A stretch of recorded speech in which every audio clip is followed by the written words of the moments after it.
ইমানদার বানাই, আর বেয়াদবি জিনিসটা ইমানদারকেও বেঈমান বানায়, জান্নাতি মানুষকেও জাহান্নামী বানায়। এটা বুঝাবার জন্য হাকিমুল উম্মত রাহমাতুল্লাহি আলাইহি একটি ঘটনা বর্ণনা করেন।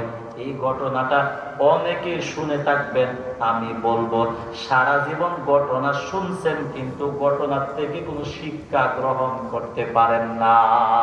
লাভ না। ঘটনা থেকে যদি আমি শিক্ষা গ্রহণ করতে না পারি, ওই ঘটনা শুনে আমার কোনো লাভ নাই, হবেও না।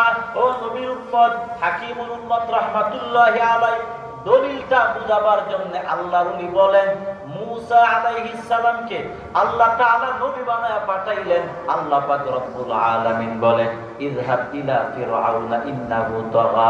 আল্লাহ তাআলা বলে পয়গম্বর মুসা কালিমুল্লাহকে আল্লাহ তাআলা বলে, পয়গম্বর আমি আল্লাহ তোমাকে নবী বানায়া পাঠাইলাম, দেশের সবচাইতে বড় যে মাতাটা ওর কাছে কালিমার দাওয়াত নিয়ে যাও। পয়গম্বর মুসা আলাইহিস সালাম দোয়া করে, আল্লাহ তাআলা ফেরাউনের কাছে কালিমার দাওয়াত নিয়ে যাইতে আমার ভয় হয়, আল্লাহ মেহেরবানি করিয়া আল্লাহ তুমি আমার ভাই হারুন আলাইহিস সালামকে নবী বানায়া দাও। আল্লাহ পাক রব্বুল আলামিন বলে, আমি আল্লাহর কাছে আবদার জানাইছো, আমি আল্লাহ তোমার আবদার কবুল করলাম, আমি আল্লাহ তুমি তোমার নবীর আবদারকে ফিরাইয়া দিলাম না।